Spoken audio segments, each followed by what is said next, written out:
அல்லாஹ் சொல்லுகிறான் திருக்குரானில், மழை வேண்டுமா உங்களுக்கு?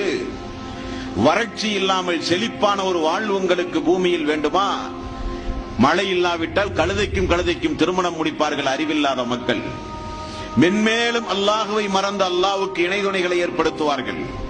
கந்தூரி நடத்தியோ திருவிழாக்கள் நடத்தியோ கால்நடைகளுக்கு திருமணம் முடித்து வைத்தோ வறட்சியில் இருந்து உங்களை நீங்கள் பாதுகாக்க முடியாது.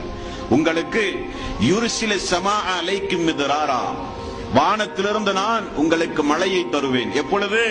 என்னை மட்டுமே நீங்கள் அழைத்து பிரார்த்தனை செய்தார்.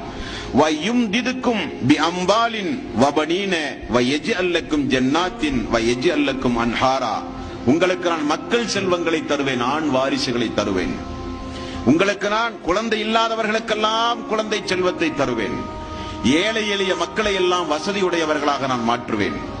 தோட்டங்களை உண்டாக்குவேன், மலைகளை பொழிவிப்பேன், செழிப்பை உங்களுக்கு நான் தருவேன்.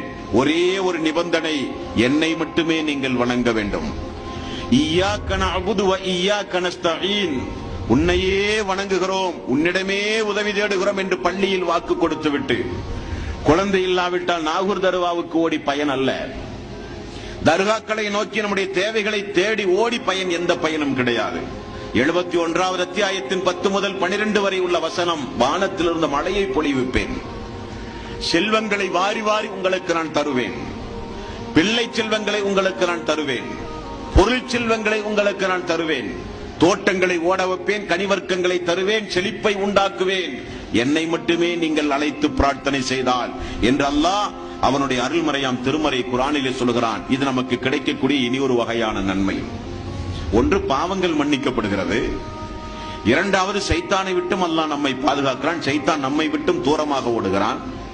மூன்றாவது, அல்லாஹ் ரொம்ப சந்தோஷப்படுகிறான். அல்லாஹ்வை ஒரு சிறிய கூட்டத்தாருக்கு மத்தியில் நாம் நினைவுபடுத்தும் போது பெரிய கூட்டத்தார்களுக்கு மத்தியில் நம்மை நினைவுபடுத்தும்.